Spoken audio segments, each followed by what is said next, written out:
Ke edhe një anglisht tjetër. Okej.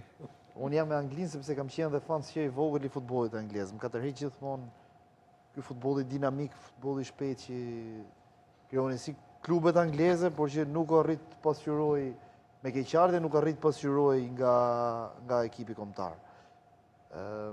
Për të hyrë analizës kësaj të botërorit, nuk du të ndalim shumë sepse unë e ndjek shumë dhe këtë analizën pas çdo botërori bën një analizë teknike që e bën dhe FIFA dhe jam i ide si do jetë mbash të asaj që kanë bën dhe vite më përpara.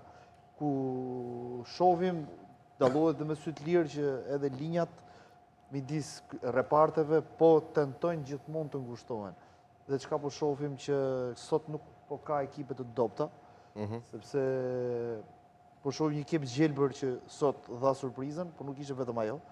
Si që ishte Australia me Turqinë, ku gjithë mendum se Turqia do ishte skuadra që do fitonte.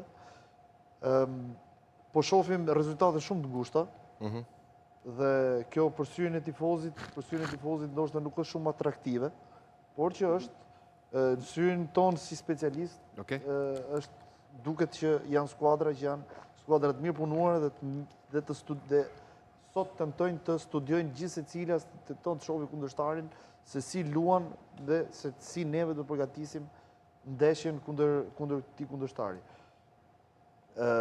Është vetëm raundi i parë. Në raundin e dytë besoj se atëherë fillojnë të dalin surprizë, sepse skuadrat e njohin gjatë njëra tjetrën. Dhe më pas raundi i dytë dhe raundi i tretë do të jenë ato që do të caktojnë dhe vazhdimsinë për disa skuadra. Habiti sot Kepi Gjelbër ishte një skuadër që edhe me buxhetin, me vlerën e lojtarëve, ishin nga skuadrat që është më e dobta. Ka vlerën më të ulët. Edhe më të ulët se Curaçao që mësoi 7 gola. Por kjo nuk do të thotë që futbolli është gjithmonë konstant.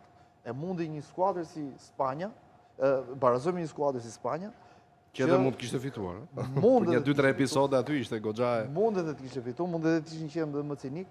Por me qa pas unë, Kepi Gjelbërt ishte skuadra me mbrojtjen më të fort deri tani.